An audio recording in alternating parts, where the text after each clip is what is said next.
ബി.ജെ.പിക്ക് അപ്രതീക്ഷിതമായ ഒരു സ്ഥാനാർത്ഥി ഉണ്ടായിരിക്കുന്നു. കേരള കോൺഗ്രസിന്റെ ജോസഫ് വിഭാഗത്തിന്റെ മുൻ സംസ്ഥാന സെക്രട്ടറി ആയിട്ടുള്ള മോഹൻ ജോർജ് ആണ് സ്ഥാനാർത്ഥി. അദ്ദേഹത്തിന്റെ വീട്ടിൽ ഇപ്പോൾ പാർട്ടിയുടെ ബി.ജെ.പിയുടെ നേതാക്കന്മാർ, ന്യൂനപക്ഷ മോർച്ചയുടെ നേതാക്കന്മാരൊക്കെ എത്തിയിട്ടുണ്ട്.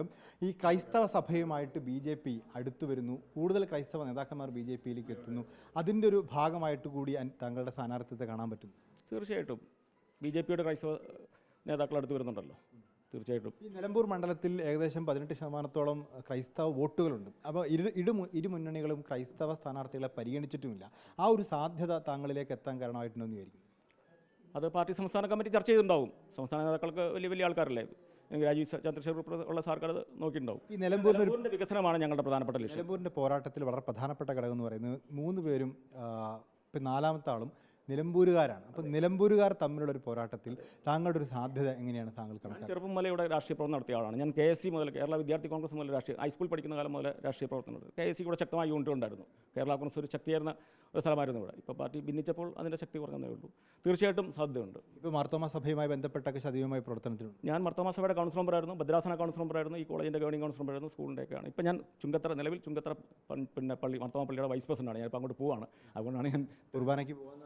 അതെ, ഞാൻ 9 മണിക്ക് ഇറങ്ങേണ്ടിയാണ്. ഇപ്പോൾ വിളിച്ചു ചോദിച്ചുകൊണ്ട് ഞാൻ സ്വാഭാവികമായിട്ടും ഇവിടെ എങ്ങനെയാണ് ഒരു വോട്ടിംഗ് പാറ്റേൺ? ക്രൈസ്തവ സഭയുടെ മാത്രമല്ല SNDPക്ക് നല്ല സ്വാധീനമുണ്ട്. BDS നല്ല സ്വാധീനമുള്ള പാർട്ടിയാണ്. SNDPക്ക് നല്ല ശക്തിയുണ്ട്. SNDP മധ്യതരം കുടിയേറിയ SNDPക്കാർ നല്ല ശക്തിയാണ് ഇവിടെ. അവർക്കൂടെ ഒരുപാട് ആളുകളുണ്ട്. അത് തീർച്ചയായിട്ടും നമ്മളെ സഹായിക്കും. ഇന്നലെ BDSൻ്റെ ആളുകളുമായിട്ടൊക്കെ ഞങ്ങൾ ബന്ധപ്പെട്ടിരുന്നു. അവരാണ് ഞങ്ങളെ പ്രപ്പോസ് ചെയ്തത് എന്നാണ് ഇവർ പറഞ്ഞത്. ബി.ജെ.പി മത്സരിക്കേണ്ടതില്ല എന്ന് തീരുമാനിച്ചിരിക്കുകയായിരുന്നു. മത്സരരംഗത്ത് വേണ്ട എന്ന്, മത്സരം നിലമ്പൂർ വലിയ സാധ്യതയുള്ള മത്സരമല്ല എന്ന് കണക്കാക്കിയിരുന്നു. പക്ഷേ താങ്കളെ കിട്ടിയതോടുകൂടി ആ മത്സര ചിത്രത്തിലേക്ക് എത്താമെന്ന് കണക്കാക്കുകയായിരുന്നു. ആയിരിക്കാം, അതെനിക്കറിയില്ല. അത് പാർട്ടിയുടെ തീരുമാനമല്ലേ. പാർട്ടി എല്ലാം കണക്കൂട്ടിയിരിക്കും. വന്യമൃഗ സംരക്ഷണം ഉൾപ്പെടെയുള്ള വിഷയങ്ങളുണ്ട്. അത്തരം വിഷയങ്ങൾ ഊന്നിയായിരിക്കും പ്രചരണം? തീർച്ചയായിട്ടും എല്ലാ വിഷയങ്ങളും ഊന്നു. നിലമ്പൂരിൻ്റെ വികസനം, രാജീവ്ജിയുടെ ഒരു മുദ്രാവാക്യം കേരളത്തിൻ്റെ വികസനമാണ്. ഞങ്ങൾ നിലമ്പൂരിൻ്റെ വികസനം, ആ നിലമ്പൂരിൻ്റെ വികസനം ഊന്നിയായിരിക്കും ഞങ്ങളുടെ പ്രചരണം. പാർട്ടി അംഗത്വം എപ്പോൾ എടുക്കും? അത് ഉടനെ എടുക്കും, കുഴപ്പമൊന്നുമില്ല. താമരചിഹ്നത്തിന് മത്സരിക്കും. പാർട്ടിയുടെ ഇനി എന്തായാലും ബി.ജെ.പി വിടുന്ന വിഷയമില്ല. ബി.ജെ.പി ഏറ്റവും നല്ല പാർട്ടിയാണ്. അംഗമായിട്ടുണ്ട്, പാർട്ടി മെമ്പറാണ്. ഒരാഴ്ചക്ക് മുൻപ് പാർട്ടി മെമ്പർ ആയിട്ടുണ്ട്.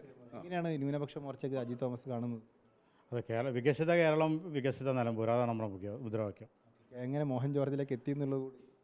അദ്ദേഹം ഇവിടുത്തെ വലിയ സ്വാധീനമുള്ളൊരു പൊതുപ്രവർത്തകനാണ്.